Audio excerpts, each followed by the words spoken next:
welcome back to Sarah's Table. I have a very interesting game today. It feels like it was made deliberately just for me, and I'm very excited about it. For those of you who don't know me, my name is Sarah Moore. My pronouns are she, her. And one of the things that a lot of people who have gamed with me know is that I am perpetually a rogue. I always play a rogue. Rogues are where my heart are. This is my jam. I also really, really love adorable creatures. And today we're just combining those because we're going to play Root, where you play like a band of merry vagabonds. And it's basically like adorable animal versions of rogues. I don't even know what to do with myself today. I'm so excited. This was made by Magpie Games and Leader Games, and it started out as a board game version, and a couple of years later, they graced us with a RPG that you can just dive into and become whatever you want. It's a little woodland creature. And today I have suckered my friends in to coming here and turning into animals. It's going to be a long process, and they don't know it yet, but it is a complete and permanent transformation. I assume they're fine with that. Like, I put really small print in the email, and they did show up. So, feel fine. Feel good about it. Could be worse. It could be worse. Correct. Look, I made a good choice. I feel good about my choice. Good. I'm okay with the choices I've made today. I can't wait. I can't wait to see if at the end of today you still feel the same way about your choices. We're going to do, before we get into all of the fun shenanigans, we're going to do a quick safety discussion. I think it's really important as a responsible person and gamer and human at the table to know where everybody's lines and veils are. Our goal always, well, mine at least, as a GM and a gamer, is just to make sure that everybody feels comfortable at the table, comfortable enough that they feel safe being vulnerable, but also having just so many moments of joy and wanting to come back. I don't ever want anybody to leave my table and feel like, oh man, I don't ever want to do that again. So one of our tools we can do that with is a safety discussion. If you don't do it at your table, maybe give it a shot next time. So here on Sarah's Table, you will never find violence against children, sexual violence, withholding food as punishment, or starvation. We're also adding in no suicide in this particular campaign. Speaking of which, I refer to this as a campaign. Generally, we do one-shots here on Sarah's Table. I have tricked these delightful humans into coming back for a second episode. I told them when they signed on the call. You're welcome. So we're gonna, we have this one airing today, and then we're gonna be at Gen Con next week, and things are gonna be kind of bonkers. So after we are back from Gen Con, we will get to do a second episode. And because of that, I have the privilege of being able to spend the time this episode digging into the characters that these people are going to be playing and building up the world. Called out specifically in the book is the fact that the first session is always just character and world build. And they say, this could take up to 2 hours, 2 to 3 hours is what it says in the actual core rulebook. And normally we don't get to spend time doing that. Normally, especially in a one-shot situation on a stream, you get handed your character or you do it outside, and you don't have that wonderful experience where you get to really build it around our group. And I think the group that I have got here is pretty damn good. And so I want to be able to find out what is actually happening in all of their twisted little brains. And so we're going to get into it. So I'm going to go around the table. I'm going to have my players introduce themselves and their pronouns and a little bit about themselves, and then we will dive in. So I'm going to start with the person who is below me on my screen right now, who I'm sure is not actually below me on my screen because of the editing magic. Mal. Hello. So my name is Mallorie Mize. A lot of people call me Mal. Feel free to do so if you want. And my pronouns are she, they. And I've already forgotten the other thing I was supposed to tell you, Sarah. A little bit about you, like what brought you into the gaming sphere, that kind of thing. I actually have a degree and had a job in video game design. And was playing TTRPGs like kind of every once in a while with some friends. And I was like, I don't know, like it's cool, but like I don't know if I like love it.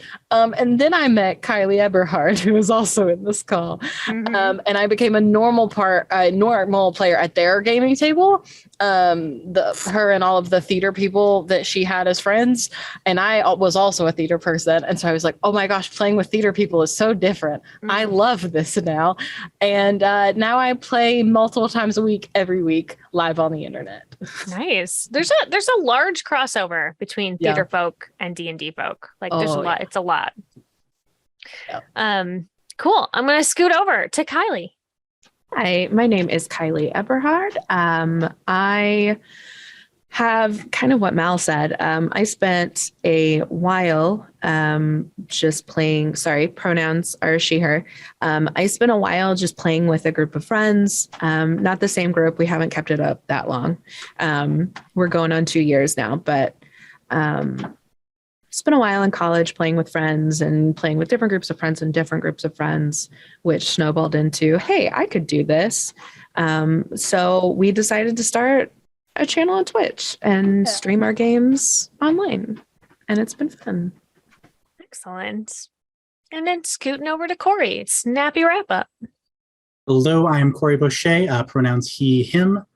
I was streaming video games and some tabletop stuff, but I am currently a new father of a 3.5-month-old, so I've been in a hiatus. Slacker. I eventually want to get back to stuff. It's just... I understand. It's very hard on a 2 to 3 hour constant rotation of a baby, but... Yes. But don't worry.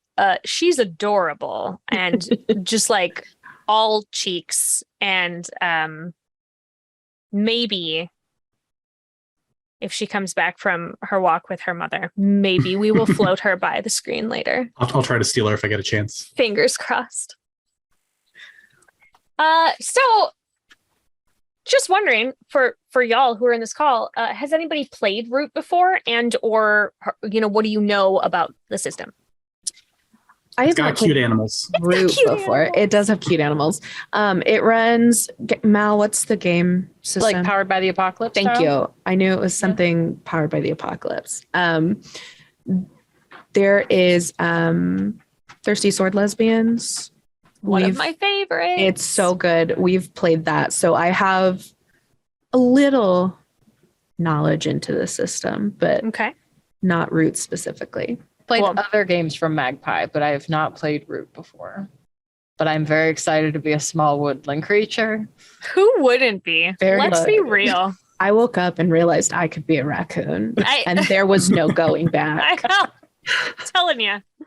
Sometimes dreams come true. We try to do make all the dreams come true. Oh my gosh. Yeah. Okay. Great. So I think we're going to do characters first, and because there are some questions that end up helping build the world out, but we will do that as we get to them.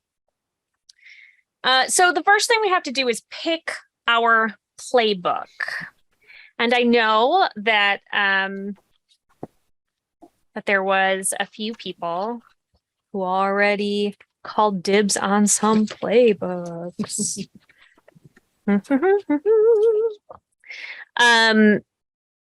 So the options are the Adventurer, the Arbiter, the Harrier, the Ranger, the Ronin, the Scoundrel, the Thief, the Tinker, and the Vagrant. This is important. Each player will pick their own playbook. There is no doubling up in the party. You have to have a different playbook than everybody else at the table. There are some RPGs where like you can totally have it can be like oops all rogues. You can do that, and D&D supports that sort of thing. A lot of other games do that as well, but this one specifically calls out has to all be different. Kiley and Mal, I feel like you already called dibs on a couple playbooks. Yes, I snagged the Thief. The Thief. I have taken the Scoundrel. Thief and the Scoundrel. Okay, so Corey, did anything stand out to you? Let's go, as I am not quite familiar with it, and they all kind of sound even in my brain. Let's go with Ronin. Ronin. Let's go over to the Ronin. Ba, ba, ba, ba, ba, ba. Just to make sure that this is what you are looking for. You are a skilled, willful vagabond, formerly a servant of a lord in a different land, now masterless. You came to the woodland to live as a free vagabond. Does that feel good to you? Yeah, that sounds good to me. Awesome. The art for him is amazing. It is a raccoon in full samurai armor. I can't. Raccoon buddies. I can't not love it. Oh my gosh. Okay. All right. Kiley, Mal, you have access to your playbooks that you are looking at? Yes. All right. So, Corey, you still need one, yeah? Or do you? Yes. Let me see if I can get access to one real quick. I feel like it's easy to find them on the internet. Am I correct? Yes. I found, I did the quick start guide. Yes. I nabbed it. I can also read things off to you should you need anything. I found the quick start guide, so I think I am good. I'm downloading it now. I believe in you. Let's tell folk where we can find the quick start guide. Did you just Google Root RPG quick start guide? I did. I found it on a Drive Through RPG, which has it for free. Free. That's where I got them. That is my favorite price. But this game is worth it. And so if you have the money to throw at Magpie, you should throw it. I fully intend to get a copy of this book. I also It's just got so pretty. I got the quick start guide for, is it Pelaniki Glade? And the other one as well. Why can I not remember the name of it? I don't know. Bertram's Cove. Yes. They have the quick start for all three of those up on Drive Through RPG. Thanks, Drive Through RPG. Today's episode not sponsored by Drive Through RPG, but I do name drop them quite a bit because they are a really great, useful resource for gamers.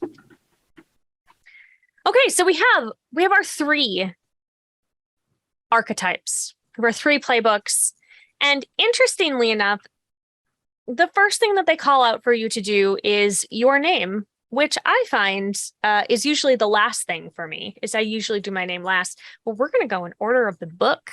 And so that means I'm going to make you all name them now. What we got? I did have some time to put thought into it today. And I will not, I'll tell the truth. I did the name last. So I did my typical route, but I'm glad that I did what I did because I still feel good about it. Good. So my little raccoon thief, her name is Marigold Tanglethorn. Excellent name for a raccoon. I used a fairy name generator on Fantasy Name Generator and found combinations I liked. Excellent. It is my go-to for naming.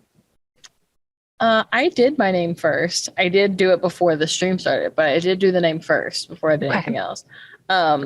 So I actually asked Kiley, I texted her and I said, okay, so here's my book that I'm taking. I think I'm gonna be a squirrel. What can we come up with here? And she used the Fantasy name generator. fantasy name generator. And the name Pyro came up, and I was like, I specifically am being the scoundrel. I'm going to destroy everything. So I named her Briar, and then her nickname is Pyro, and her last name is Maple Fleck. Maple Fleck. Yes, Delightful. And she is a squirrel. she is a squirrel. Squirrel scoundrel. We love alliteration. You'd love it. All right, Corey. What's jumping out at you? I will say for the Ronin, I'm having a hard time finding that one specifically. But as for characters, the first thing that jumped to mind was an otter. Love it. I think we're going to go with Archibald Waterfur. Yes. Archibald Waterfur. And he's an otter. Can't find the Ronin in the quick start? I cannot. Womp womp. I have the basic ones, the Vagrant, the Tinkerer, the Thief, I don't think the Ronin's in the quick start. the Scoundrel, the Ranger, and the Arbiter. We withhold our Ronins. Listen, you can't have a raccoon samurai until you buy the whole game. Exactly. How about Arbiter? It's in there with How about an arbiter? which I have Looks right here good. if you would like me to read Oh, it. did you grab Bertram's Cove? No. Because I just found it in Bertram's Cove. Oh, it's a it must little be one of expansion Yes. situation. Yeah. There's a couple Ah. other ones in there. They're pretty cute. Oh, there's a squirrel. Squirrel. Oh. I like that the scoundrel is wearing a pumpkin on their face in the Yeah. book. And has taken the has holding the carcass of the pumpkin with a candle inside of it. Mhm. Pumpkin face. Pumpkin cat.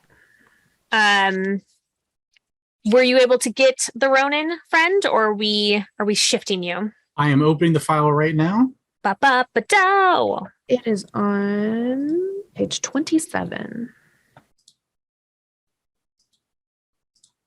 Page numbers. Do do do do. See, we Ooh, all there's a learned pirate. something. There is an expansion to Root. And it also Well, has a quick start. Expansion quick start.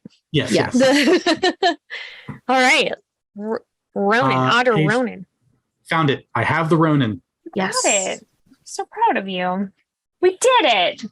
All right. So we've all picked our species. So this is a situation where we are all going to suspend our disbelief and say that our squirrel and our raccoon and our otter are all roughly the same size, because this leans very heavily into fantasy.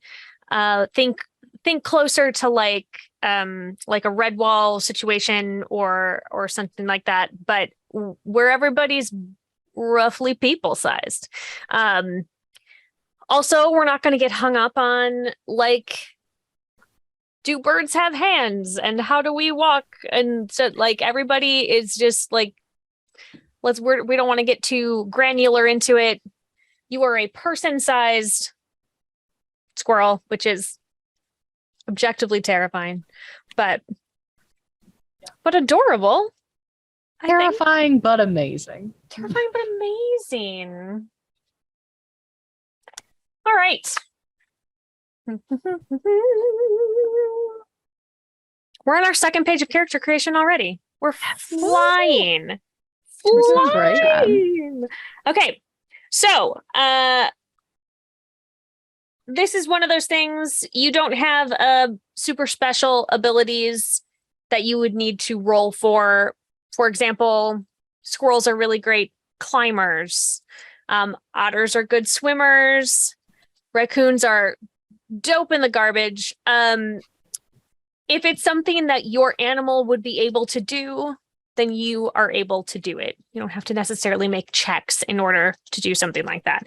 It's only when we are wanting to sort of dip into our moves. For those of you who have played Powered by the Apocalypse, there are moves that you can make when you are trying to deceive or interact or whatever, or fight.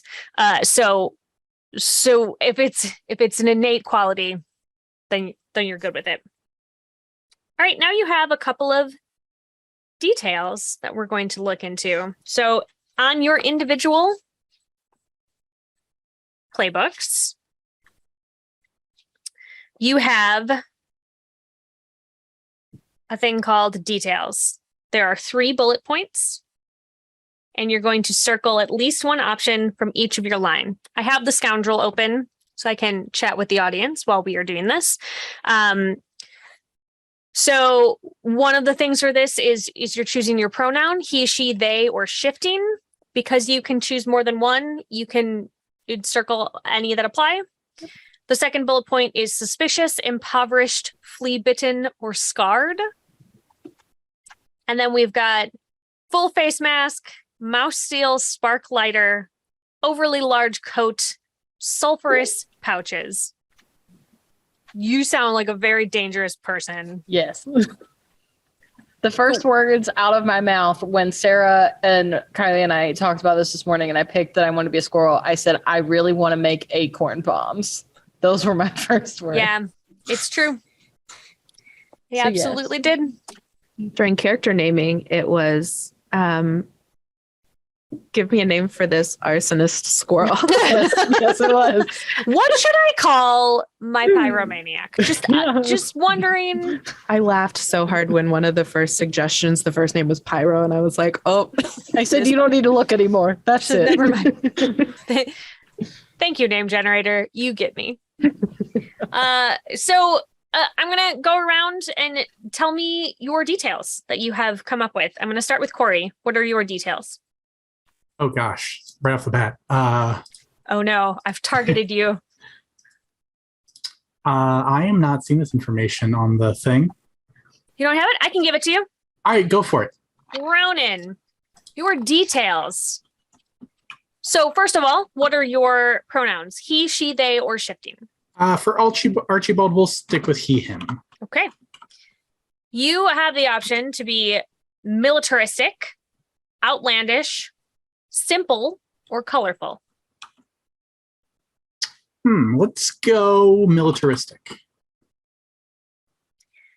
Your last detail is a lord's token, mark of esteem, a stringed instrument, or a board game. Ooh. This is a hard one. Let's go with the Lord's token. Lord's token. So this is your former lord from a different land that you have left. What is the token that you took with you? I believe the token is a very ornate dagger. Oh, Not necessarily like practical, more than it is. It's just very like dazzled. yeah. It's very ornate and designed. It's ceremonial in nature. It's not actually like a weapon. I mean, you probably hurt somebody with it if you tried hard enough. With enough force, I'm sure you could. Yeah, that's fair. But like, it's just like bejeweled. Yeah. Perfect. Master artisans worked on this. Go. Spent so much time on the hilt. So much. It's really slapped hard a blade on it. It's really hard to hold the hilt because It's just, beautiful. like, super it's like, how I'm hurting myself. Maybe that's the point of it. To show you that there are consequences when you take a life. Exactly. It's a double-edged dagger. Mm-hmm. Only the other edge is just like rubies. Word. It's an art What about you, piece. Kylie? Oh, so good. All right. So for the thief, she is going to stay she, her. Okay. My choices for characteristics are worn, fidgety, inconspicuous, or flamboyant. And I decided to go with inconspicuous. Okay. I almost went fidgety, but then I was like, oh, that's a lot of energy. It's a lot of energy. A lot of energy. And then for her items or pieces of clothing, it has black cape, large bag, old broken weapon, and a stolen scarf, and I chose black cape. So she has a hooded billowing black cape that she wears. Excellent. Goes so well with her natural Little- yeah. highlighter. It's perfect. Great. All right, Mal. And what about our scoundrel? So I'm gonna do she, they. I just find it easiest to stick with my own pronouns unless Absolutely. the character calls for otherwise. I went with scarred. Where is your scar? I want to say that it's like over her eye, like it's one of those that like cuts through like this sort of. Like, yeah, Yeah. Does it render your eye useless? No, I think it wasn't like that bad of a thing. I think it looks worse than it was, but when she tells the story, it was a horrific accident that she has absolutely overcome. And then I'm gonna go with a mouse steel spark lighter. I just feel like explosives are going to be her friend. Yeah, So that seems correct. Yeah. Cool. How did she actually get the scar? I think what actually happened was she like tripped and fell one day. But what like she's gonna say that it was she was making a bomb and she just poured a little too much powder in there and it exploded prematurely. But what actually happened is she absolutely just like fell in the woods. And that's it. Is she a touch clumsy? Yes. Which is great for a We're bomb explosives. maker. Yeah. Feel really good about it. Yeah. Whee! Yep. Yikes. Okay. A mess of a squirrel, but she's trying her best out She's here. trying her best. You guys are all, sort of misfits. It's fine. Yeah. All right. So now we have the option for your demeanor. And this is more of a prompt for you as a role player and to know how you will be interacting with the rest of your party. I'm going to start. We're going to go backwards now. Mal, what is your demeanor? I'm going to go with shifty. It seems right. Just feels like a fun way to do this. It seems very right. And Kiley, for the thief? I took fast talking. Mm-hmm. Inconspicuous yet fast talking. Yes. Love it. So that way, if she's not as inconspicuous as she usually is, she can try and talk her way out of it. Just motor mouse her way out. Yep. All right. And Corey, for the Ronin, your options are gruff, polite, direct, or dangerous. We're going to go direct. Direct. All right. Well, that's good because one of your party members is shifty and the other one wants to hide all the time. So it's probably good to have somebody who's willing to actually. Somebody's gotta lead the pack. All right. So the next thing that we're going to do is we're going to talk about some background questions. And it is not the next thing on your actual character sheet, but this is our next step in character creation. These are prompts that get you thinking about and filling in your character's past. So we have their very basic information, and now we're going to look at where they came from.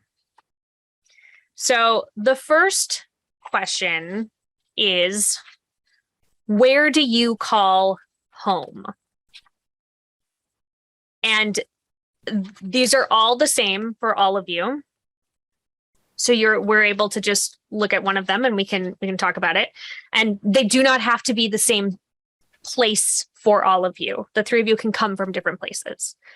So our options are the forest, a place far from here, or blank clearing, which would mean that you are calling out a specific place in the forest. Does anybody have a thought? Does anything jump out at you immediately? I'm leaning towards the far from here. Yeah, that makes total sense for you. Where Lord, what was his name again? Lord Albatross. Lord Albatross. Was he an albatross? He was not. What was he? He was also an otter. Also an otter. Oh, there you go. Was he like a good lord? He was. That's good. Why did you leave? He was a good lord in the sense he was good with the people. Not a good lord in the sense that he was good at like leading an actual like governmental body. Got it. Did you leave on good terms, or did you steal his ceremonial dagger and rush out? I think I left on good terms. Does he think you left on good terms? I think he is not sure. Okay. I believe he genuinely is not sure of why any of his followers left. Great. You know. All right. He's not very self-aware. No. Albatross the otter. I mean, that makes sense. That feels like a very in character for an otter that named himself Albatross. All right. What about you, Mal? Where do you call home? I mean, I'm probably just going to go with the forest. There are a billion different trees that I could pick. And then when I accidentally blow one up, I could just move to the next one. Move to the next one. Yeah. Great. How's... I don't remember your name. Oh, yes, Pyro. How's Pyro's memory? It's fairly good. Like, there are definitely things that she forgets a lot, but like things like where she put like one of her acorn bombs, like that's right there. Like she's got that down, but then it's like, how do I get home again? Mm-hmm. It's looking through 50 million trees to find the Fire one safety. that looks the most familiar. It's fair. Yeah. Fire safety important in a forest. Very important. Definitely. If you're going to only remember one thing, it should be where you left the bombs. Yes. I think. Yeah. That's what she's got. But then it's like, oh, there's a tree that I blew up and I always tend to go to the right. So my home must be this way. Must be over that way. Yeah. Interesting. I don't know if it's a real factoid or if it's one of those like old wives' tales, but they talk about how a lot of the forests are repopulated with trees because squirrels forget where they have buried things and then it just grows a new tree. I love that. But acorn bombs she can track. The normal acorns that she buried, she's like, I don't know where She's that one helpless. was. If they don't blow up, you don't need to Yeah. remember them. Absolutely hopeless. The random acorn landmines. You have to set them up around your perimeter every night. You never know when people might try to get in. So That's true. If I'm going out, they're going out with me. That's all I'm going to say. All right. And how about Marigold? Where is she from? I decided to go. I was actually going with the forest originally, but putting more thought into it, I'm going to go with a place far from here. Okay. Because even though she's originally from the forest, I think she spent a lot of time in the city Okay. And then came back. and then came back. Why did she come back? Well, what a fun story. So the next question is, why did you become a vagabond? Why did she become a vagabond? Perfect segue.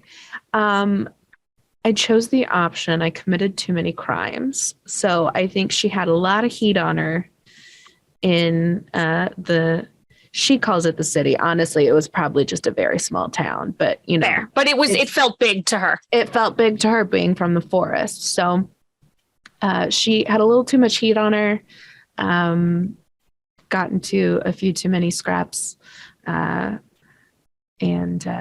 booked her way back out to the forest to see what else was out there.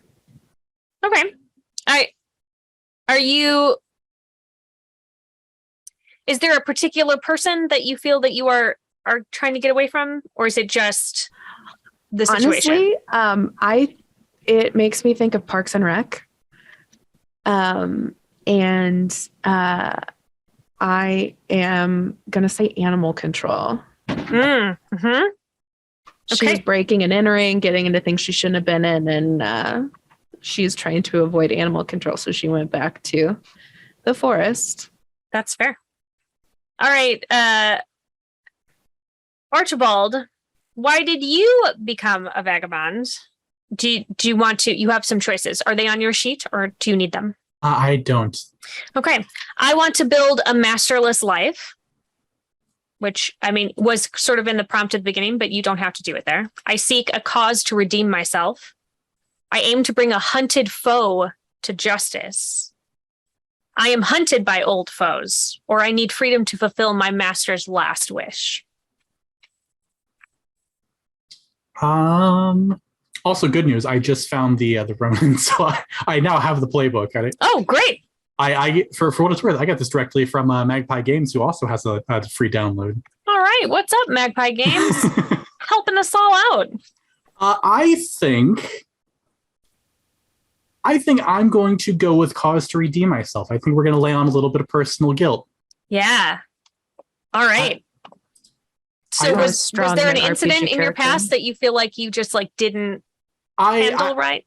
I feel that with my master being the bumbling fool that he was, and me being like his Ronin in a sense, I should have helped steer things better. I should have like been a better intermediary between the real life and him. And by the fact that everything has apparently fallen apart, yeah,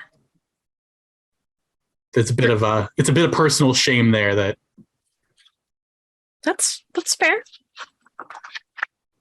All right. Well, I hope that we can redeem you. Fingers crossed. All right. What about our scoundrel? Why are you a vagabond? I destroyed something valuable and ran.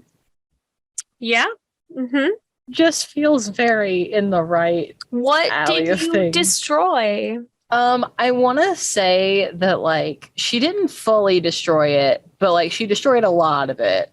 And I want to say that it was like almost like this little campground area in the forest that like people, like nobody was there at the time, but there were a lot of like strange looking things to her that turned out to be like caravans and campers. And she was like looking around and being like, what's all this? And then all of a sudden an acorn bomb dropped and she was like, oh no. And it blew up one of them.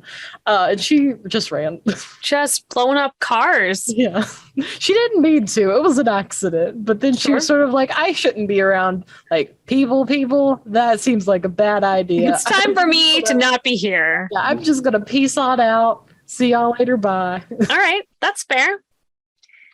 The next prompt is different for each of you. So I'm going to start with Kiley. Going over here to our thief. Who did you leave behind? I said my partner in crime. Was it another raccoon? Yes. Was it only partner in crime, or was it also like life partner? I think it was her partner. What? So why did you leave them? I think she left them to take the heat because she's inconspicuous, but she's also the instigator. She would kind of map places out before they would bustle in there. And so she figured if she went, that the heat would kind of die down because she probably wasn't very good at picking places if they kept getting caught. So that's fair. All right. What was this raccoon's name?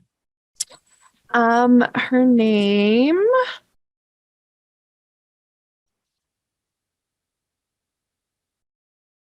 was Tulip Premsey. And were you partners for a very long time before you left? I would say, a long time for a raccoon. So probably, a year or so. So pretty good amount for a raccoon. All right. I'm sure that will not come up again. Definitely not. Definitely not. Hey, Ronan, what happened to your last master? There's some choices. I now have the choices, and this is an easy one. Justified overthrow. Justified overthrow. It's very easy. And only just because he was like a doofus. Lovable seemed like. Yeah. He was a decent enough guy. He just the treasury is not infinite, weirdly enough. Are we sure? I wish. I have a very ornate dagger that has no function whatsoever. That's true. Okay, that's fair. So like they were the otters were like, "Hey man, we're done. Like Yeah. you're not you do not get the keys anymore. You're bad at this." We really would like to get back to like farming and like, you know, like basic, I was going to say human needs, but animal needs, you know. Basic otter needs. Yes. All right. Not another Palace of Versailles. We don't. But they're so pretty. We like them. Yeah, beautiful. All right. Back to our arsonist here. Who did you leave behind? I picked my only defender. Oh, and who was that? I think their name was Rosie. Okay. And they at one time were kind of Pyro's like only friend in the world. And maybe more at one point, or Pyro wanted it to be more at one point, but that never happened. Because for someone who is, they feel only good at destroying things, there's not really room for trying to build something, because your only thought is like, I'll wreck it anyway. So you do what you do best, and you destroy the only good thing you have by walking away. Getting deep into it, friends. Look, an arsonist can have feelings, big feelings. I didn't bring my boots. I need my boots. You know, love is like a lit fuse. It is. It really is. Also a battlefield. There's been a lot of things that love has been compared to. Love really gets around. It does. You know what? Yeah. Okay, so our next background questions are: what faction have you served the most, and what faction have you earned a special enmity? Let me go over to the factions, friends. Mal, that one's in the Bertram's Cove one. Let me head on over. There are 4 factions. We've got the Irie dynasties, the Marquisate, the Woodland Alliance, and the Denizens. I think the Denizens are probably the easiest ones to. They're just like your working class folk. They are the people who just live in the woods. They're not necessarily a faction so much as you would just consider them like civilians. They're sort of downtrodden. They are the people in Robin Hood that Robin Hood is stealing for. And then we got our Woodland Alliance, which are vocal rebels of the woodland, passionate, outmatched, disorganized, and zealous. Always what I would want to be described as. They want to overcome the other factions. They want to be in charge of the woodlands. They are fairly new. They're sort of, their star is on the rise. The description they have here feels to me a little culty, but like, you know, so whatever. Who doesn't love a cult? Who doesn't love a cult? Good storytelling. Good storytelling. However, currently there is a war between the Irie dynasties and the Marquisate. Your Irie dynasties, the old denizens of the woodland, they have a monarch. They like court of viziers. They're very rigid, tradition bound, arrogant, ambitious. They are your eagles, which is why they are Irie, because they are up above. And then you've got your Marquisate, which is led by Marquise de Cat, who I just want to hug, which is probably not a great idea, just in general. Just for those of you who have ever had a cat, they don't love it when you hug them. Like, I can't help it. They are industrializing, forceful, opportunistic, and pragmatic. They are a foreign power who has come in and are struggling to take over the Woodlands. So you get to pick one of these that you have worked with, and one of these that you have earned a special enmity. You get a notoriety for that appropriate group. It can be the same faction, so you can have earned like respect, essentially, like you're working with these people and you have notoriety with them. Or you could earn notoriety with a different group for doing something, blowing something up. It's fine. So, and they don't all have to be the same, but as a group, you can decide maybe that's where you all met, working for the same people. What do you think? Which of those groups do you think you have worked with before?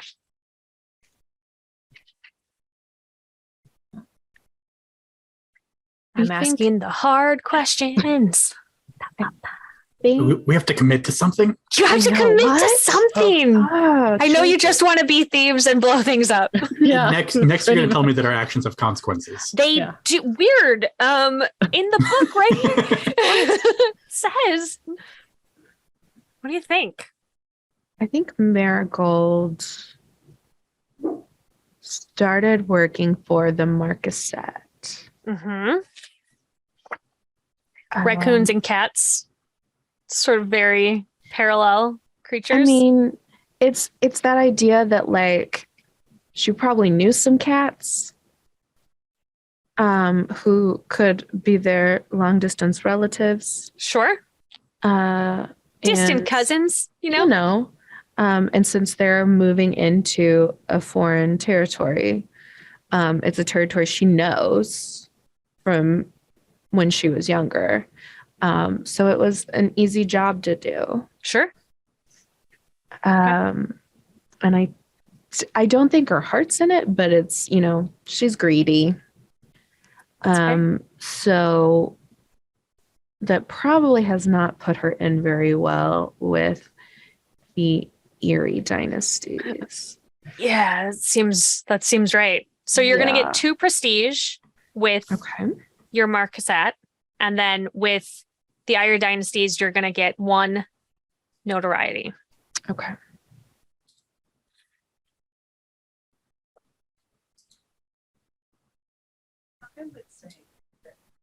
You're muted, babe. Probably. Oh, no. There it went. Yeah. Okay. Got you back. For a second.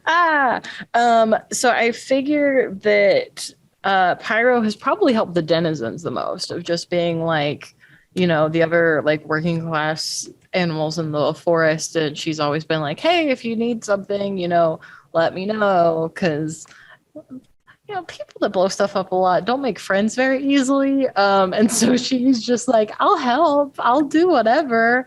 Pyro just wants to be loved. Exactly. So she a couple of times was like helped with just like some small explosives to help get like bigger chunks of wood broken up and stuff like that. Small explosives. So she probably works with them the most. I would say the Erie dynasty probably doesn't like her very much, just even for the fact of like she's not really about like old ways of doing things, and she's like, look, I can solve anything with a bomb. I don't know about you all, but I can. That's fair.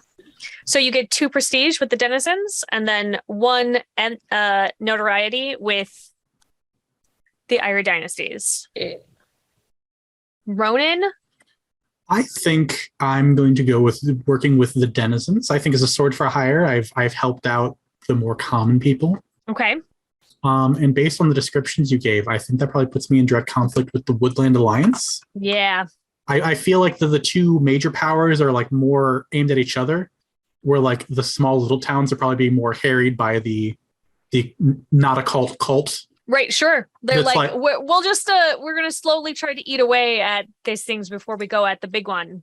Yeah. Kind of a thing. Yeah. All right. So 2 prestige with your denizens and 1 notoriety with the Woodland Alliance. On the plus side, across the board, we've made people dislike us. So yeah, I feel like we're well represented. Everybody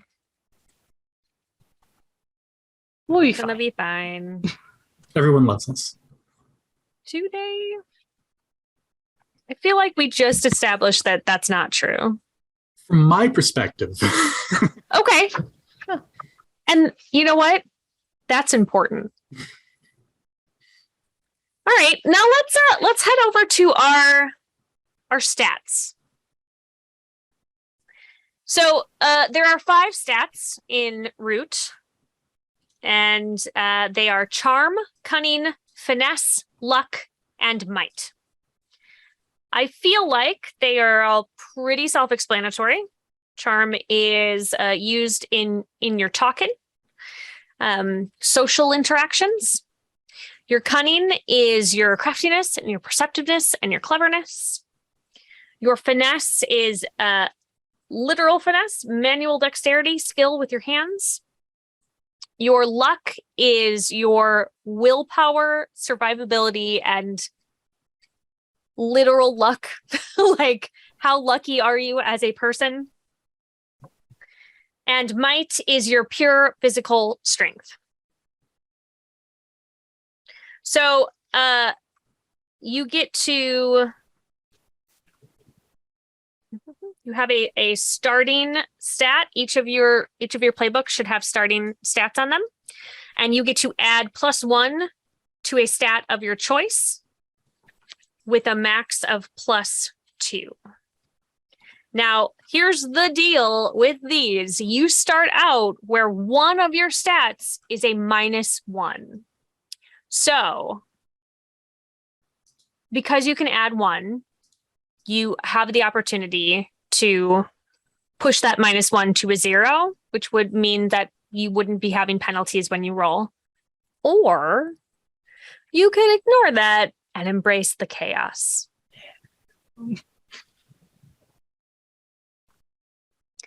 I will not judge you either way. I personally super love having a negative stat because I think it's really, I think failure is a really interesting point for roleplay, and that's my jam. I will have to say that I glanced, and Ronan's negative is to luck, and that doesn't feel great. I feel that goes with the story we're building for this character It so far, does. though. So I definitely think that one's staying. Thief, your -1 is to might. I kept it. Yeah. And Scoundrel, yours is to cunning.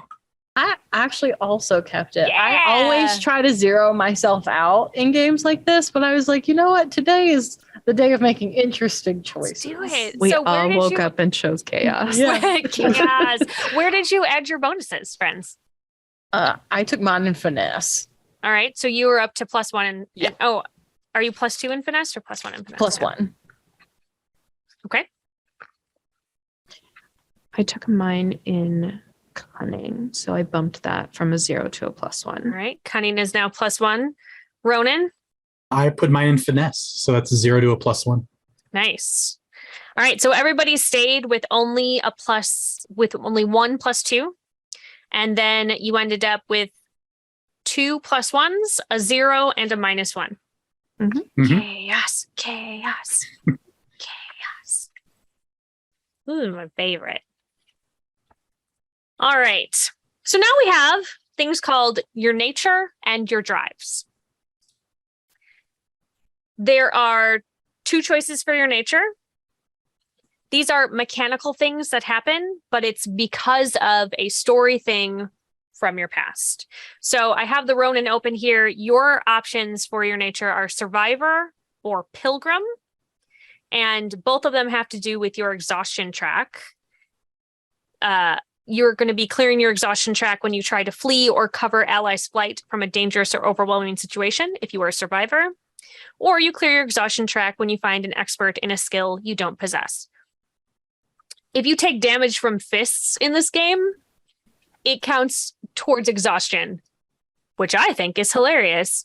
Like, he punched me so hard, I got real tired. But having more things on your exhaustion track will cause penalties to your rolls and stuff. So you are always wanting to look for reasons to clear it. So are you a survivor or are you a pilgrim? I think we're a survivor. Is it just because you want to be able to sing the song? It might have a large influence on it. You know what? That's fine. We don't own the rights to that song. But I tell you what, everybody who's watching knows exactly what song I'm talking about. So just like pause a moment and sing it in your head or out loud. We just can't sing it out loud. You sing it out loud for us at home. Scoundrel. Or I don't feel like I need to ask you, but I'm going to ask you anyway. Did you choose combative or arsonist? I took arsonist. Surprising 0 people. Face. Yeah. Yeah. Great. Yeah. That means you can clear your exhaustion track when you use needlessly destructive or damaging methods to solve a problem. Yeah. It's just, I mean, that's new. The things that we have been building up for her, just not. No idea. You would never suspect that Pyro would want to do that at all. Yeah, truly. Yeah. All right. And our thief, are you a kleptomaniac or are you rebellious? I made her kleptomaniac. You clear your exhaustion track when you try to selfishly steal something valuable or important. You know, somebody in your party has a really shiny dagger. Yeah. I know. It's really nice. It's like really pretty. So pretty. Where do you keep your dagger, Ronan? Probably like on my belt on display. Just as it's a thing of pride. There. Right out in the open. Ooh. Oh, I can't wait. All right. All right, great. We've got our natures. What is your drive?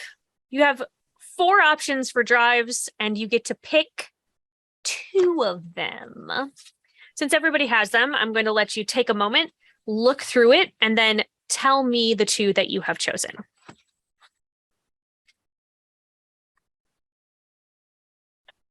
Gonna have some water.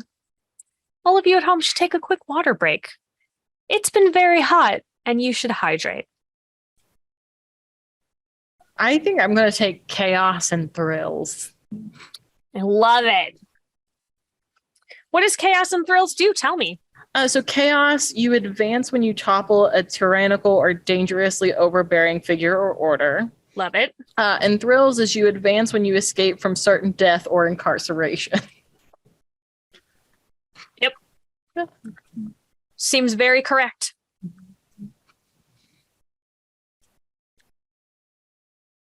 I think I'm going to go with greed and ambition. Okay.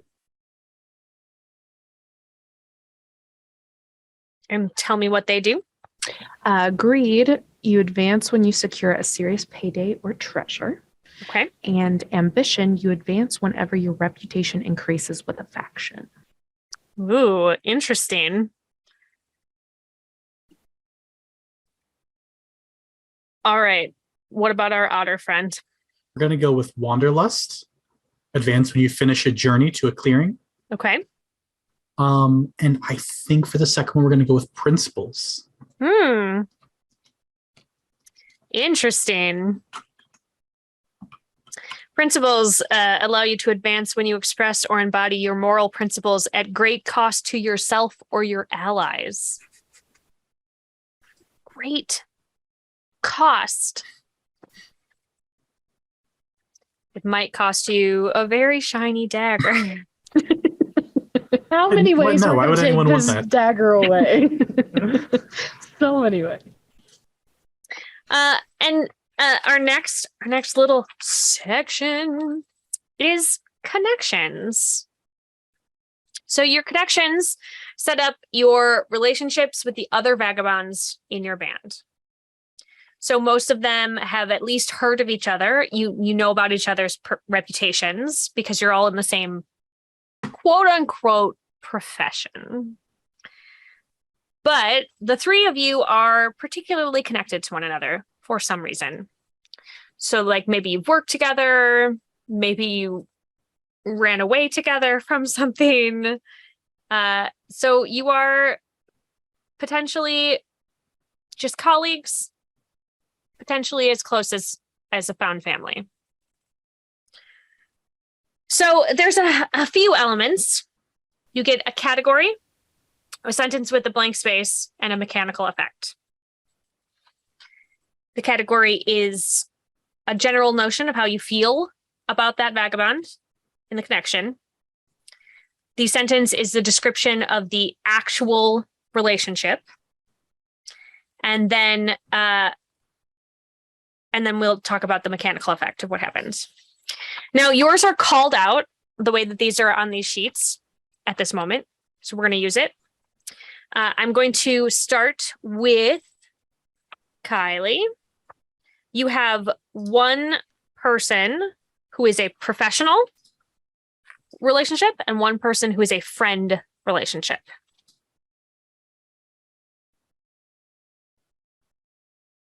So in this group, who is your friend and who is just like a coworker, essentially? I think that Archibald is her friend. Okay. The prompt on here says now, Archibald sprang to get me out of holding. Whether they bailed me out or rescued me, I owe them. Which one was it? Did he bail you out or did he like break you out? I have a feeling he bailed me out. Okay. I don't think he would have broken the rules to get me out. A lot of principles, that guy. He does have a lot of principles, which is why I think they're friends. Okay. Cool. And so that would mean that the squirrel is a professional contact. You stole something important, something needed or craved for Pyro, and you proved your worth to them. What did you steal? I have a feeling that I stole some of the powder they now use in their bombs. Because I think it's one of those situations where it was almost like, hey, did you know that this is a better explosive? And so she went and got it to prove a point. Awesome. Okay. We're going to go to our mechanical effects after we have established everybody's relationships. Sure. Okay, on to our shifty arsonist. You have one friend and one partner. I think that probably Archibald is my friend. Archibald's everybody's friend. Yeah. Archibald and I once met and pulled off a mad, impossible stunt together.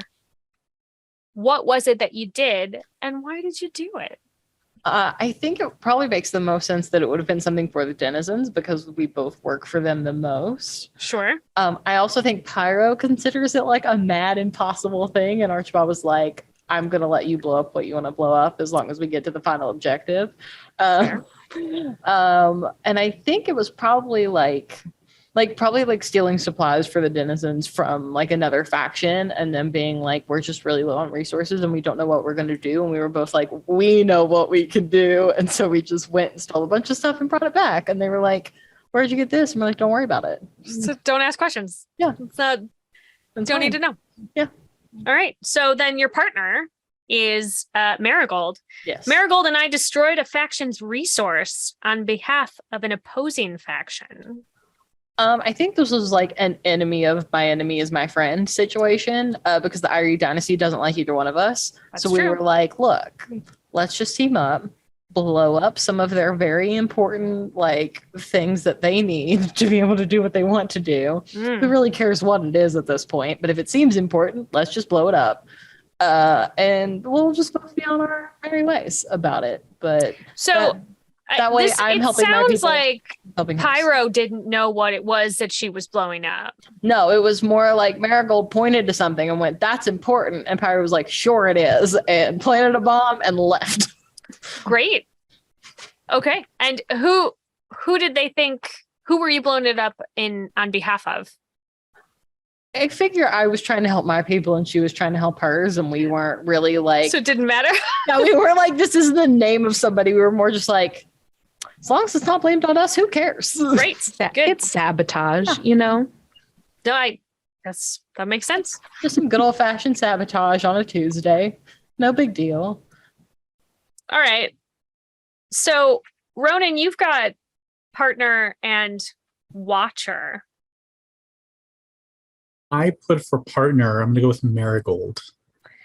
Marigold and I worked together on my first real task of significance in the woodland, deposing a dangerous authority figure of a faction. Ooh, who did you depose and why did they need deposing? I think for Marigold, just to clarify for me, you initially had a minus with the dynasty, right? Yes. I think as the wording is when I first got here, I think there was probably an old mayor or burgermeister or something that was really clamping down on the people, and Marigold and I liberated the town. We were stealing all of their toys, like the Rankin Exactly. and Bass Burgermeister Meisterburger. Yeah. Yes. Terrible. That guy. I mean, it feels like the correct thing to do was to depose him. I support you both. So I think that would be on behalf of just the denizens against the dynasty. Great. And so you have chosen Watcher for your relationship with Pyro. I see in Pyro many reminders of my old master, which is alarming.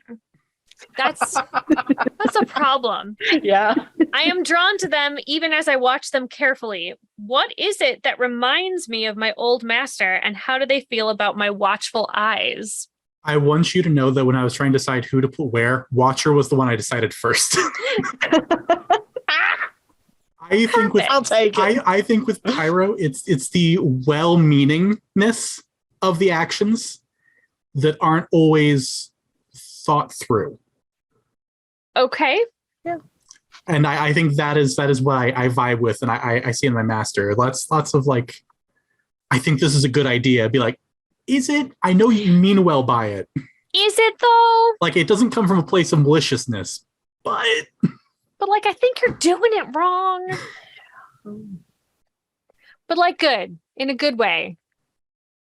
I think. All right. Yeah.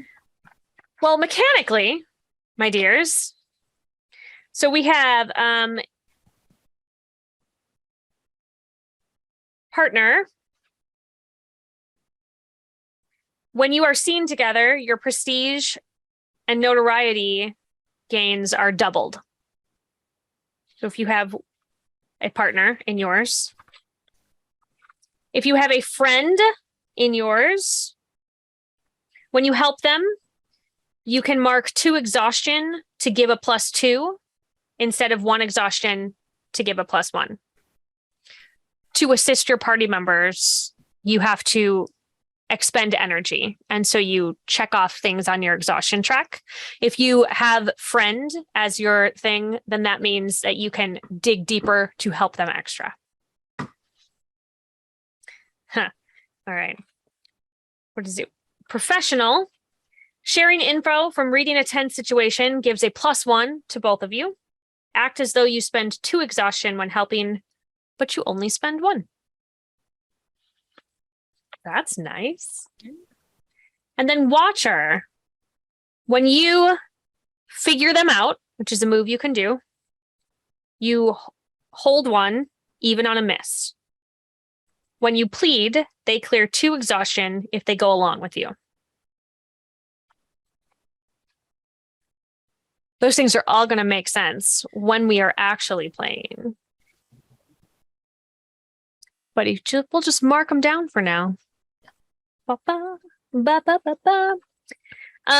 So you also have one of the things I like about this game is how even though you have a playbook where it seems like you have a certain amount of things already figured out for you, there's so much that you can dig into and figure out. So each of you will have some specialized moves. You can choose 3 of them. There's some moves that like everybody can do, but there are some moves that only, like for example, the only playbook that has small hands is the Thief. When you grapple with an enemy larger than you, roll with finesse instead of might. On a miss, they overpower you, and you are at their mercy. So you get to pick 3 out of 6 options, with the thought that like as we are playing, there's a chance for you to pick up more were we to play a longer campaign. And smack your microphone. Good job, Sarah.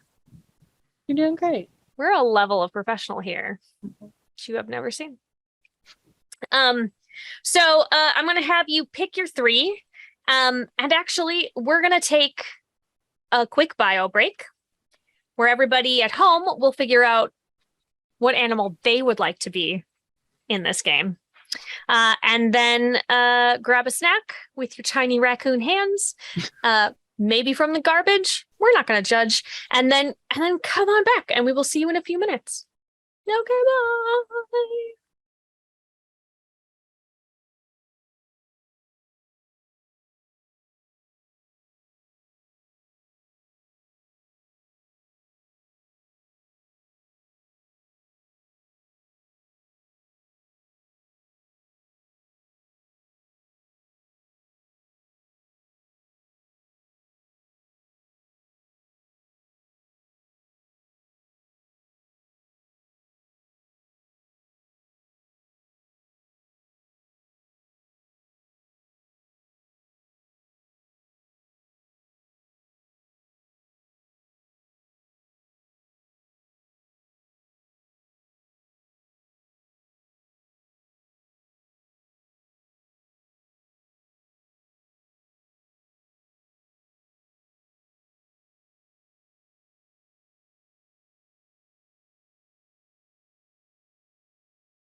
Welcome back from the break. I talked about how old I was. It was great.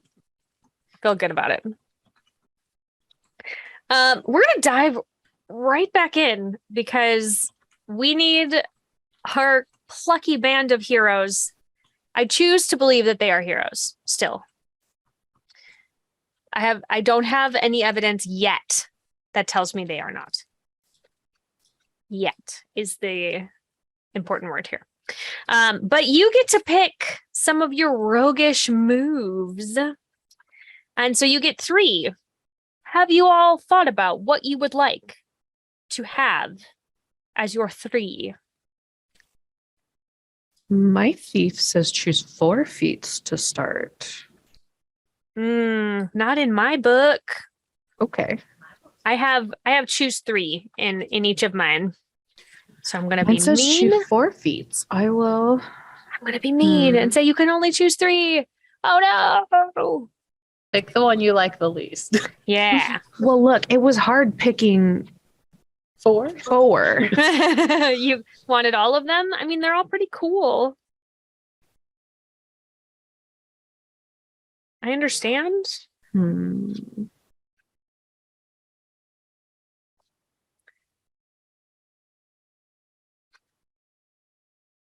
While our thief looks at it, do we have Scoundrel or Ronan who feel good about the 3 that they have picked? Yes. Or at least feel neutral about the 3 that they have picked? Scoundrel, what have you chosen? Can I guess one? Yes, you absolutely can. Is it explosive personality? Wait, I don't have that one. Oh, interesting. I don't have that one in this book. Wait a minute. I would have picked it if I had it. Mine says choose 4. All right. We got different stuffs. Interesting. All right. Tell me the 3 that you have chosen. Wait, what's explosive personality though? What if I want to change it? When you wreck something with flagrantly dangerous means, like explosives or uncontrolled flame, etc., you roll with luck instead of might. Oh, that is in here, but it's under a different name. What is it called? And I did pick it, and it's called Arsonist. Oh, interesting. But Okay. yes, I did pick that one. But I like explosive personality as a name better. Yeah. So Okay. that's what Cool. we're So gonna it was call just a little name change when they got to the final book from the quick start. Yeah. Understood. What are your other 2? So I took that one. I took Create to Destroy. Okay. Which is when you use available materials to rig up a dangerous device, roll with finesse, which is what I have a -1 in, by the way. Perfect. Or no, sorry, I have a 1 in that. That's cunning. I thought that was my -1, and I was like, this will never end well. On a hit, you cobble together something that will do what you want for one time. On a 10+, choose 1. On a 7 to 9, choose 2. And then the choices are the device is more dangerous than you intended, larger or more unwieldy than you intended, or more temperamental and fragile than you intended. Oh, no. On a miss, you need some vital component to finish it. The GM will tell you what. Interesting. Okay. This is I'm making a bomb. Yeah, exactly. This is Got it. for me to make all of my bombs. Cool. And then Daredevil, you're at your luckiest when you go into danger without hesitation. When you dive into a dangerous situation without forethought or planning, treat yourself as having luck armor with 2 boxes of decay. It automatically goes away when the danger has passed. Okay. Great. I've got to write that this is called explosive personality because it's a good one. It's a good thing, and it's a good name. And it was the very first one I read, and I said, you know what sounds like pyro? This feels correct. Were all right. those the moves? Yeah. Okay. Yeah. So that one does pick 3. The roguish feats, what they have labeled as roguish feats on ours are like skills. Oh, I see. Yeah, no, we're doing the moves now. Okay. My fault. No, it's all good. So Ronan, your 3 moves? I went with Always Armed, so I get the improvised weapon skill. Yes. And I went with Always Watching because it's a free +1 to Cunning. That feels important. And I took the Rules of War, which is a really cool ability. It is a really cool ability. When you call upon a reasonable foe to uphold a rule of war, roll with might, and your might's very high. Isn't it? You're a +2 for your might? Yep, I got a +2. On a hit, they feel obliged. Choose 1 below they must follow. On a 7 to 9, they choose one that you must follow, disobey, and the obligation ends. That's Interesting. neat. All right. All right. Thief moves. Okay. I chose breaking and entering. That correct. Yep. I felt it was appropriate. It is. When you attempt roguish feats to get into or out of a place you've previously been, you can mark exhaustion to always have a clear escape, even on a miss. Great. I also chose disappear into the dark. When you slip into shadows while unnoticed, mark exhaustion and hold 1. As long as you remain quiet, move slowly and hold 1 for this move. You will remain hidden. If you inadvertently reveal yourself, lose your hold, spend your hold to reveal yourself from a darkened place suddenly and without warning. Ooh, you can just like pop out. Yeah, just bam. If you attack someone immediately after spending the hold, take +3 on the roll. You can like just like fall out of the ceiling onto someone and just immediately attack your tiny little raccoon hands. little raccoon hands. And then I chose nose for gold. When you figure someone out, you can always ask, even on a miss, what is the most valuable thing they're carrying? When you read a tense situation, you can always ask, even on a miss, what is the most valuable thing here? I love that it doesn't even matter if you succeed on your roll. You can be like, no. I don't know what that dude is doing, but I do know that he's got a bunch of gold in his pocket.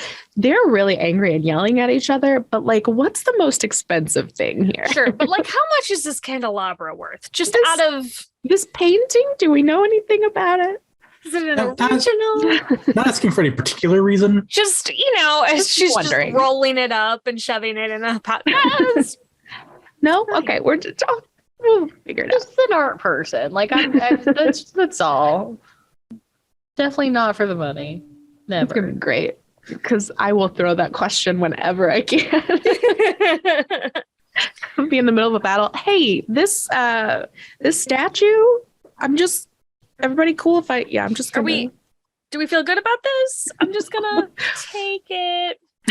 On my turn, I'm going to steal everything that's not nailed down. Okay, so I have for the Ronin, for roguish feats, that you start with blind side. Is that what you have on yours? That's what I have on mine. Okay. Whatever that means.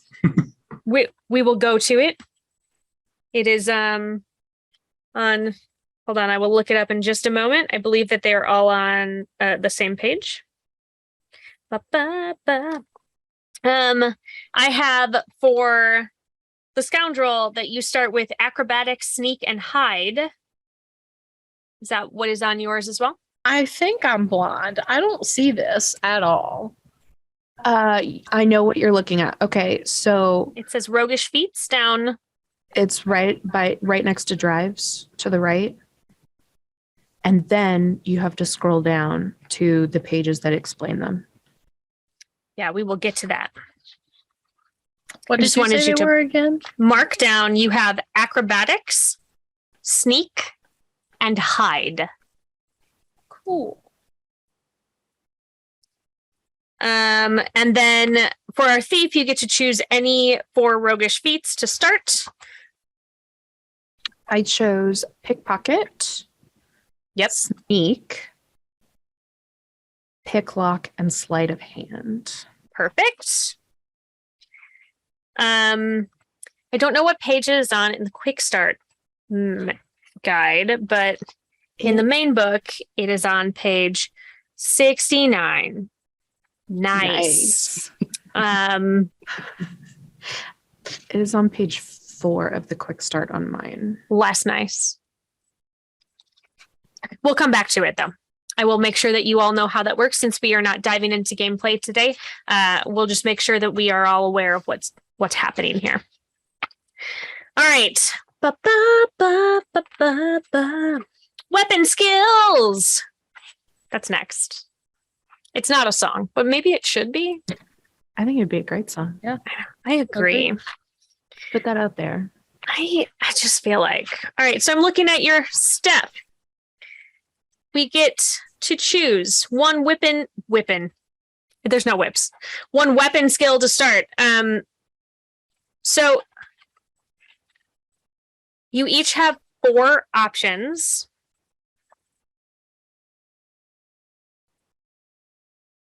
Do you see them on your sheet? Yes.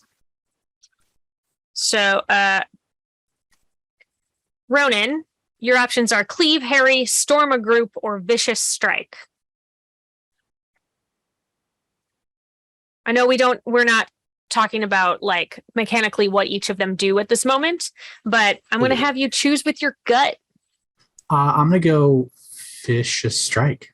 Yeah, that feels right.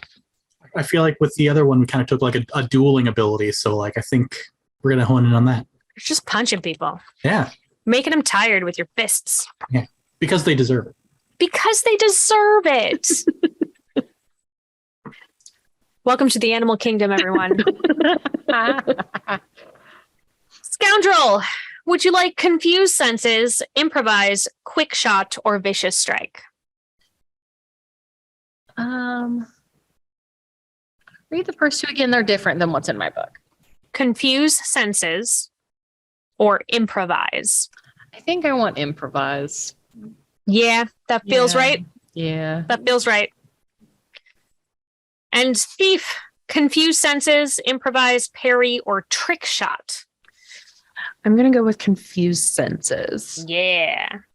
Because you are trying to always be hidden. Pocket sand. Pocket sand. Yes. Maybe it's glitter. That stuff never goes away. Ugh. Doesn't. That's all I'm No, it saying. doesn't. It's all over our house. And it is my fault. At least you own up to it. That's all Oh, that yeah, matters. totally. It is my fault. Glitter, glitter everywhere. All right, so now we're on to equipment. We're almost done with our characters. This is a thing we just like. I'm really enjoying being able to dig in as a group because I noticed that you all are taking different skills. And I feel like sometimes when people create their characters separately, that not that you're intentionally trying to like round out the party, but like that there's sort of no connection between everybody when they're building their people. And so it's really cool to be able to see you all sort of make these decisions together, but also separately. It's like when small children parallel play. It's like, I'm going to do my puzzle here. I'm going to do my blocks here, but it's like together. We're working together. Yeah, I feel like just through talking it out, we've all kind of like slowly become a for the people kind of group. Like we're all like denizens. Absolutely.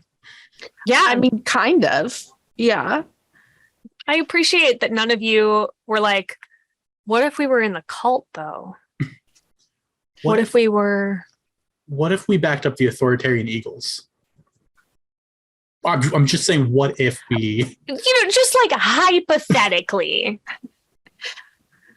And No? I love that we were all just like, no eagles. And Marigold's like, but cats? What about like cats? His name's Marquis. But like, what about like cats though? I like money and cats. I like You money had and me cats. at cat. Me too. Delightful.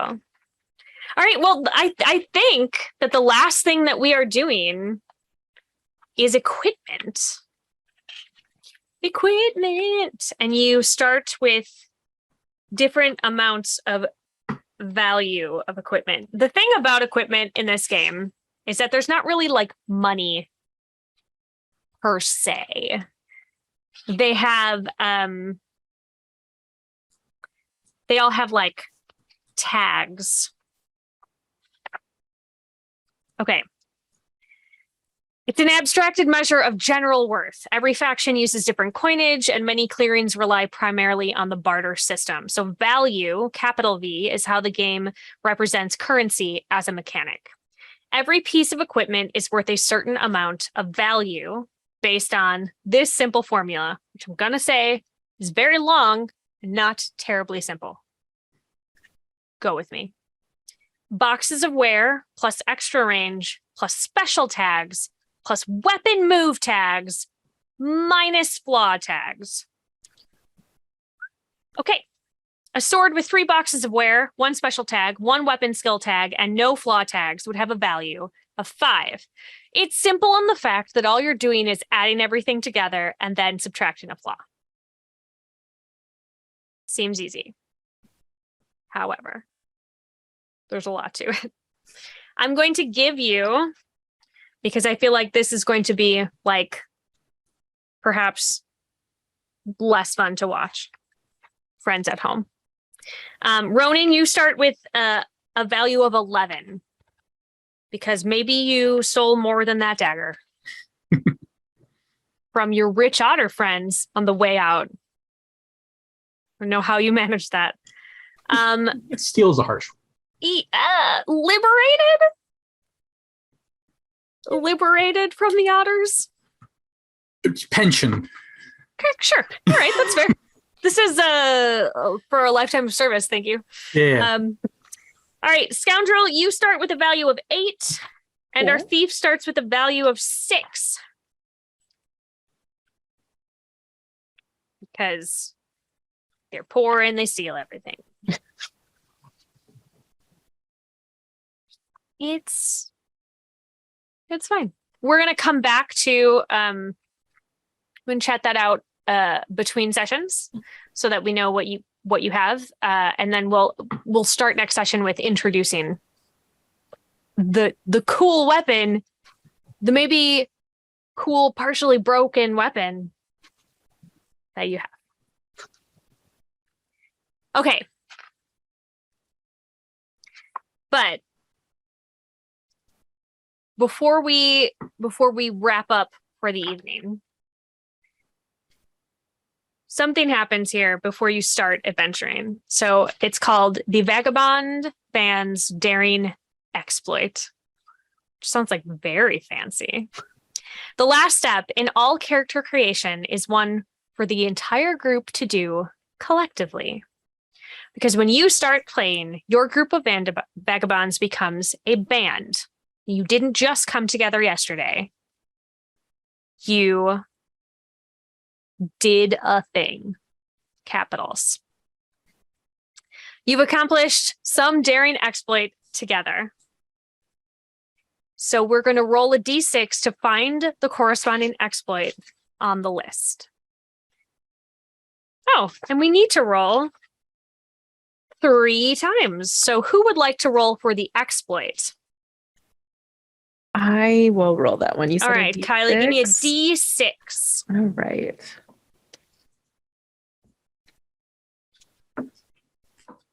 It is a 3. A 3. Oh, okay. As a group, you changed the ownership of a clearing. You change which faction is in control of the clearing or remove all faction control and return it to the denizens.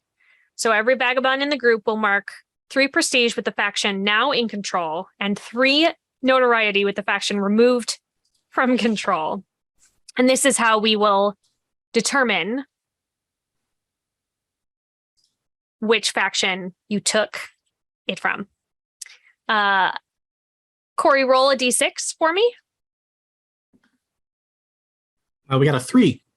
A 3 is your second faction. It's the one that you have notoriety with. Who is it? I feel like it's the Woodland. The Woodland Alliance is the one I have notoriety with already. Okay, so that is who originally was in control of this clearing. Mal, please roll a d6 and see who you gave it to when you liberated, or who took over. Not necessarily that you gave it to them. Yeah, 2. Okay, what? Could be okay. Who's your first faction? The one that I am. The one that you're in good with, that you've been helping? The denizens. Okay, so you gave it to the denizens. Okay, you cleared out the cult. Yeah. And you gave it back to the denizens. Feel good about that. Feel good. Now, all of you as a group, explain to me how and why you change the ownership of the clearing.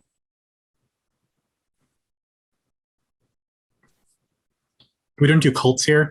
So that's what I was gonna say. Unless we start them. But Cults like, feel like I mean, is that a thing that you have in the workings? Like, there's a chance that you... I don't have anything in the works yet, but I mean, we're still early on in the...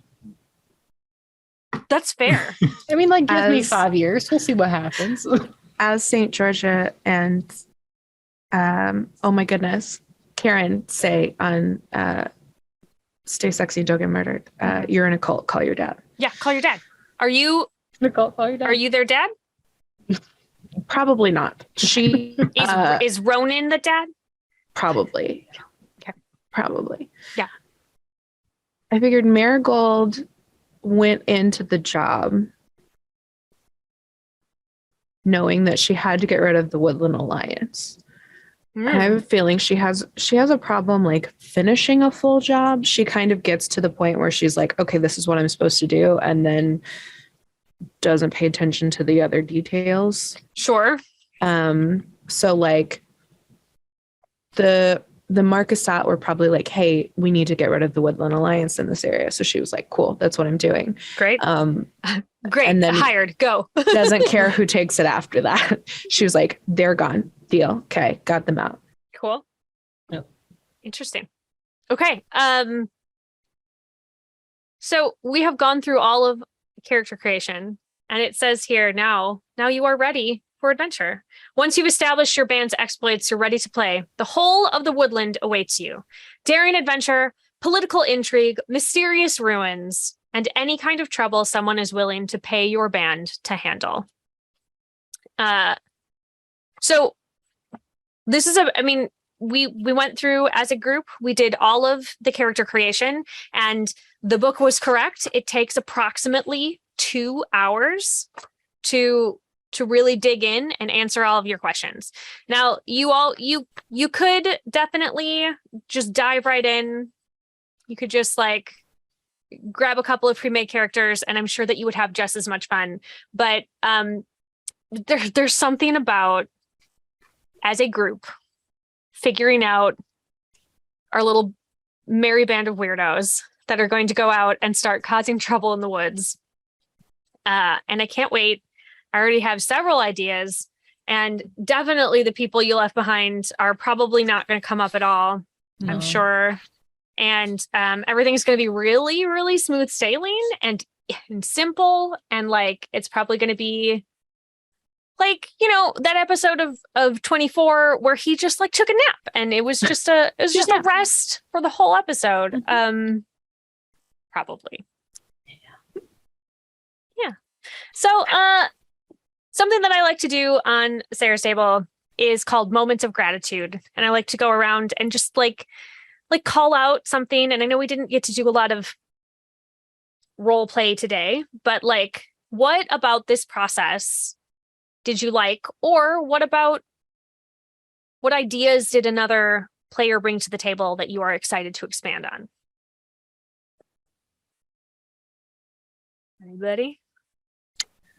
I am excited to see how Marigold and Archibald's friendship works. Because I think they came into this friendship on completely different ends. Mm-hmm. But they obviously seem to make it work.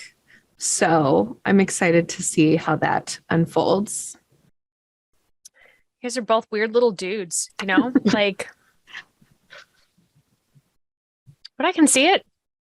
I mean, we all have a friend that everybody's like, wait, how are you friends with that How person? do you know them? How do you know them? Mm-hmm.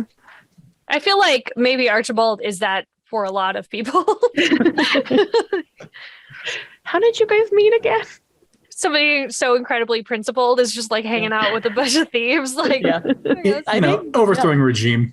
Yeah. No. I really think that might be my favorite part of what I like am anticipating to come is seeing Archibald try to handle Pyro and Marigold, who are two people who just like are like, okay, I've got this, steal things, blow it up. Great. just And like chaos Archibald's like, goblins. maybe and just, not. like, Yeah, I'm really excited. about picking your battles. It's Sure, it's So Pyro wants to pick every battle. She's like, I could win all of them.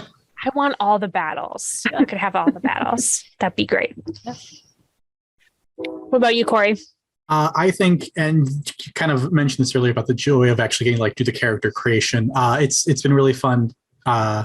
Just hearing other people's ideas and how everything slowly kind of starts coming together. Mm-hmm. Starting with I don't know anything about the game when we started, but how now we all have kind of at least a cohesive idea of this group that we've created over these past couple hours. And yeah, I don't know how we really ran with the cult idea, and it's not specifically called out in the book that they are a cult. It just is sort of culty language, and everybody just sort of latched onto that, and I think that's fun. This is this is what makes our game of Root,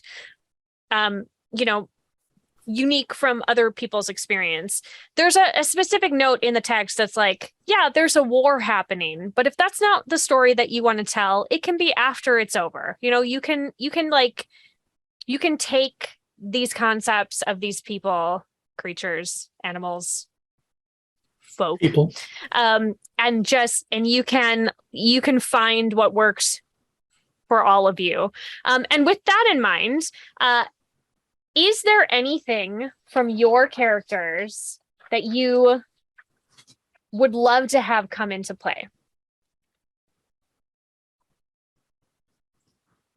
I think the decision I'm making right now with Archibald, and this is being recorded, so it is. I have to live with it now. You do. Continuity. I think he's a little more self-important than he actually is. Okay. I don't expect a lot of people have heard of the Lord that I used to serve. And as such, I probably present the whole situation as much more lofty and esteemed than it probably really was. Oh, okay. Fair. So if you were to meet somebody who actually knew what was going on over there, that would be a problem. Yeah. Mm-hmm. Probably be able to call him out on his lofty BS. Immediately. Yeah.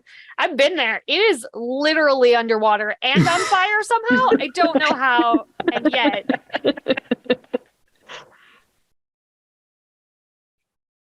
All right. What about you, Kiley? I think for Marigold, I'm really excited to try and find some middle ground between her kleptomania and her job. I just kind of picture her kind of like a boo. I think a smarter Abu, as opposed to him just being oh, this is all I'm focused on. She's okay, I got to do this thing. Oh wait, that's shiny. Oh, but it's real shiny. Does she have a weakness for a particular kind of item, or a color, or I think anything that really sparkles, gems, a bejeweled dagger. Yeah. Just to throw something out in the middle. That's a weird example. Of specifically. It's very weird. Good. No, Okay. I think that would be perfect in her eyes. It's just a very ornate bejeweled dagger. Could be really good for her. One. She'll be on the lookout. Yeah. Maybe one just pops up in the story somewhere. Who knows? You never know. All right, and let's find out what are Pyro's. What we got there? The first thing that popped in my head that I thought would be fun in some capacity, although I don't really know where this goes yet, would be how Pyro got to be Pyro in the first place. Nobody starts off as an arsonist. It's not really what people are born into or anything. So how did Pyro get the name Pyro in the first place? What is Pyro's origin story? Yeah. Your villain arc. I don't know that she's a villain. I don't know that yet. You don't know that she's not. I don't know that she's not. You are She's correct. very much in a gray area at this point. There is no black or white to Pyro. I mean, there was a chance that her hat was once white, but now it is covered in ash. So Yeah. we'll find out. Yeah. All right. Let's go around the circle and tell everybody where we can be found on the internet, and tell everybody what we have coming up. Here's your chance to plug some stuff. Let's start with Corey. Easiest place to find me is going to be Twitter, which is Corey_Boschet, because it's French in spelling. It's Boschet. You can also find me on Twitch. All these things are linked on my Twitter, and I don't know exactly when I'll be getting back to Twitch. So that's the best place to find me. Great. Corey and I used to play in a streamed D&D game where I was the rogue, and he got very mad at me because I beat the big boss by putting them to sleep. Sleep strong. So very angry at me. I was just like, and he went to sleep, and he was like, "You ruined the end of the campaign. How dare you?" We have fun. Kylie, where can we find you? Hi, I'm Kiley Eberhard. You can find me just about anywhere on the internet at Viking_mermaid. On my Twitter, I have my link tree, so all my socials are there. You can see me most often streaming on our co-founded channel, Homebrews and Homebodies. Right now on Thursdays, we are running a Lord of the Rings One Ring game called Shadow's Reach that I'm excited. I get to play a high elf of Rivendell in that campaign, so it's pretty great. Nice. Kylie and I met on a really ridiculous overnight shoot. I was already too old to be shooting overnight. I was too old to be shooting overnight. We're all too old to do them. It was a thing. It was a good time, though. I ate a lot of Tootsie Pops during it. You did. I drank a lot of watered down apple juice. Yeah, it was all gross. It was a problem. But I met you. Yeah. And I played like a crazy fundamentalist Christian. It was great. Which is very funny for anyone who knows who I am as a person. It was a good time. Hi. Yeah. All right. And Mal, where can we find you? Hello. So my full name is Mallorie Mize. A lot of people call me Mal, and on the internet, a lot of people call me Moxie Blue, which is the handle that you can use on any website to find me. I am the other half of Homebrews and Homebodies. So Kylie and I play together on that Thursday show every week. We also have a game running on Mondays. We're sort of at the end of one game and going into another. But this particular weekend, since I know what day this airs, at the same time that this is premiering, I am on a show called Hazards and Hijinks, which is a show where the DM gets no prep whatsoever. You take live audience suggestion and you run with it from there. So we're doing that Friday at the same time this is happening. So after you watch the show, just like you could check out the VOD if you wanted. Yeah, just hop over. On Saturday, so tomorrow, I am on Band of Badgers, which is a UK-based show that they play a lot of different systems, but I specifically am in a D&D Wild Beyond the Witchlight campaign, where I play Hemlock, which is the team's rogue. Nice. Because I am also a forever rogue. Rogues forever! And then on Sunday, I'm in another game. I've got games like 5 days in a row this week. And that one is on the People's Ascension. It starts at 2:00 Eastern Standard Time, and it's a game called When the End Comes. And everybody plays as a horror movie character. And you have to survive as long as you can. And then once you die, you become a ghost and try to help the living ones escape. Ghostesses! Yeah, so it ought to be a lot of fun. And the one on Saturday, because I also played a game with the People's Ascension right now. Jack is wonderful, and he is doing a reproductive rights all through the month of July. So for those games, the donations are being split between two charities who help with reproductive rights and health, and who also help with access to safe and legal treatment, medical treatment. Yeah, my game with Jack on Sunday and my game with Hazards and Hijinks are both charity streams. So amazing. go check all of them out. Follow all of these people on the internet, and then go watch everything that they do. And I know Corey's not streaming right now, but he is posting adorable pictures of his baby, maybe because his baby is adorable. And if he doesn't show me more of the baby, then I am going to citizens arrest him. Yeah. Sometimes you have to pay your friendship, your friendship price with pictures of your small children that are adorable. This is part of it. Yeah. This is legally binding contract. Set it on the internet. Pay the friendship tax. I don't know what to tell you. You have to. Great. Hi, I'm Sarah Moore. You can find me on Facebook at Actor Sarah Moore. You can find me on Instagram and Twitter and Ko-Fi and TikTok at Pixies and Pins. My website will be up soon. It is pixiesandpins.com. I am going to be next week at Gen Con, the best 4 days in gaming. And on Thursday morning at 10 a.m., I'm going to be DMing an Actoroki RPG session for World of Chaldea, streaming on Gen Con TV.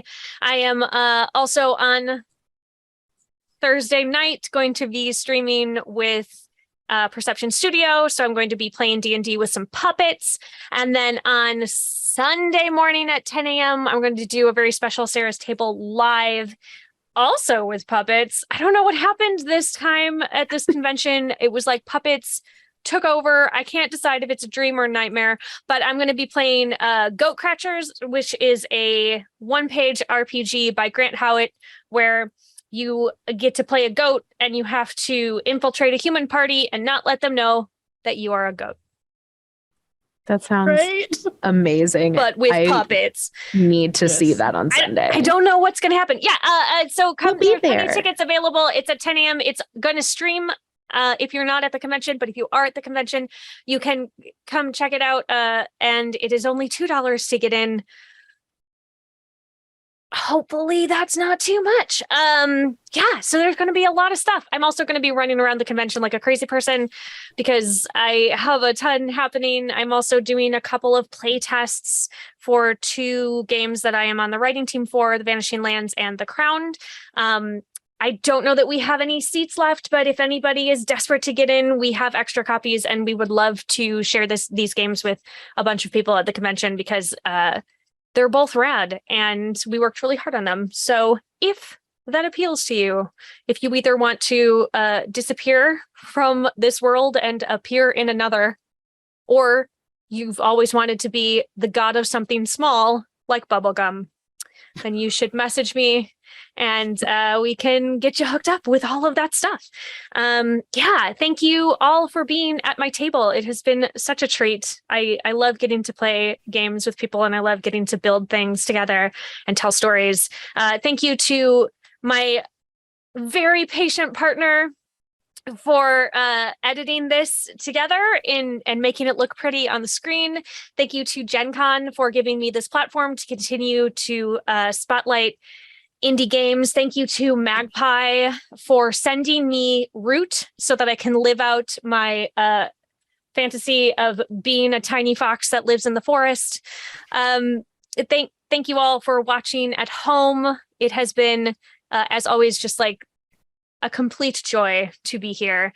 So, like I said, next week it's Goat Crashers, and then right after Gen Con, I am playing a solo RPG called Apothecaria, where I get to be a cat witch. There's animals forever. So tune back in here every Friday night at 5 p.m. Pacific for Sarah's Table. I'm just excited about games forever. So thank you again. I'm gonna stop now before I thank people that aren't even involved, but just keep going. So as always, keep making art and keep being art. We will see you next time. Mwah!